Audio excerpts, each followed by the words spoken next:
that point, I just don't know. Immortal shot caller Verbo had a rough trip to the professional scene. Like so many, his parents weren't thrilled with the idea of him foregoing college to pursue a career as a professional gamer. They even took away his modem, forcing him to go without practice. He used his phone to grab pictures of maps and formulate strategies, and just as he was giving his parents an ultimatum that he wouldn't attend college, he got a tryout for Immortals. He made the team, and the rest is history. This was a really cool little piece on this person that I knew nothing about him before I read it. Reading this story really reminded me, that I'm never going to go pro because, this kid basically spent his time still immersed in Overwatch, even though he couldn't play it. Like, looking at pictures of maps and, like, coming up with different strategies that he could give his team, based on different stuff. And, like, that, even in traditional sports, like, that's what you do. If you're not playing, you're still in the game. Yeah. And also the fact he's, 16 or 17?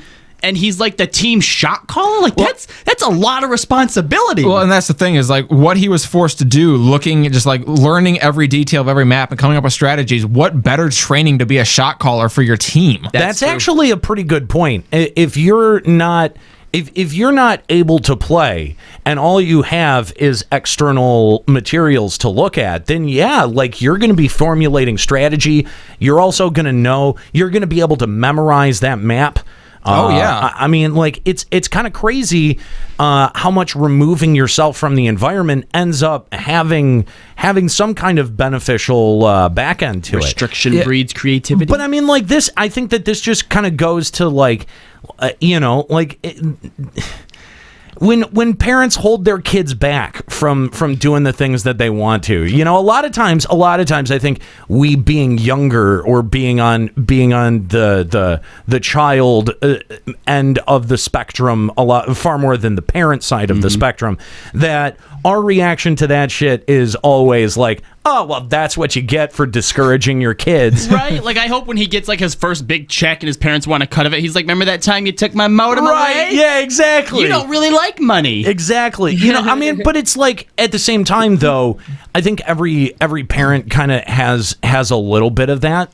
For as much as my parents really encouraged me creatively and to pursue, things like talking into a microphone for my future, right? Like, while they encouraged that, they also really discouraged things like my interest in hip hop or the things that shaped you, basically, or the amount of time that I was putting in towards video games. And it's when I was visiting with them the other week, I had to remark to them, I was like, isn't it funny that I'm doing what I said I wanted to do at 15, right? But, like, isn't it funny that the two things that I do that about are the two things that you really tried very hard to dissuade me from having interest in? There's this really great vindicating feeling, because I will point this out to my grandma every time. I talked to the other day, I'm like, on my radio show the other day, I actually I forgot what I said, but I'm like, basically I told everyone that you used to try to keep me away from playing video games, and I made fun of you. And she's like,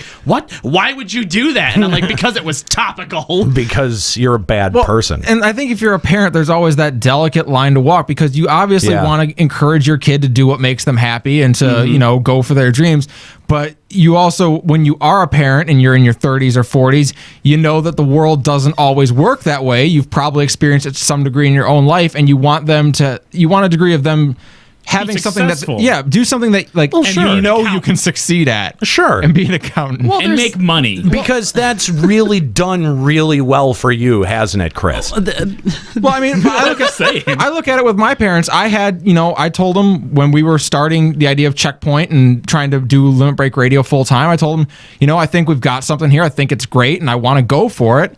And they were supportive of that. They said, you know what, we'll give you, it was at the time, it was 18 months. Yeah. And if in 18 months you can make it, you can prove it's viable, good, go for it. Right. If not, then we need you to start pursuing something else. And I said, okay. As a parent too, though, I think there's also just maybe this like sort of, internal sort of voice that kind of speaks against the idea of sitting in and playing video games. I mean, there was even a penny arcade once where, Gabe's son was playing for like hours and hours on end, and he's like, don't you think maybe you should go outside for, oh my God, what have I become? Yeah, no, I definitely understand that. There's a bit of an inclination there. there's an inclination if you're a parent to want to go, like to make sure that your kid is doing what's best for them. And the thing is that as parents, I think they don't always know. You know what I mean? You don't always know. You can't always know. Like clearly these parents had no concept at what level this kid was playing or dedicated to that game. And we also don't know how well this kid explained it either. How we don't educated they were on where video games and technology is nowadays. Yeah. No, But do you have to be, as a parent, do you really have to be?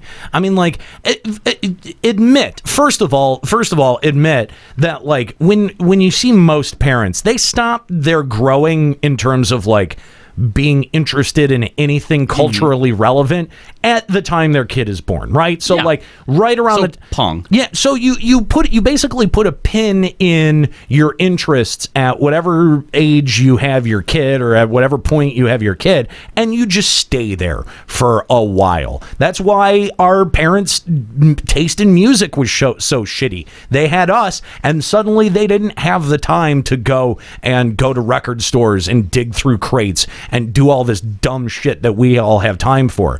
But at the same time, they lose connection with an entire part of the world, entire economic forces. I mean, dude, when we talk to people who are just Gen Xers, like not even our parents' age, right? Like we're talking like 10 years older than us about the idea of esports or the fact that it could be, that it can be a radio show or provide as much content for a radio show.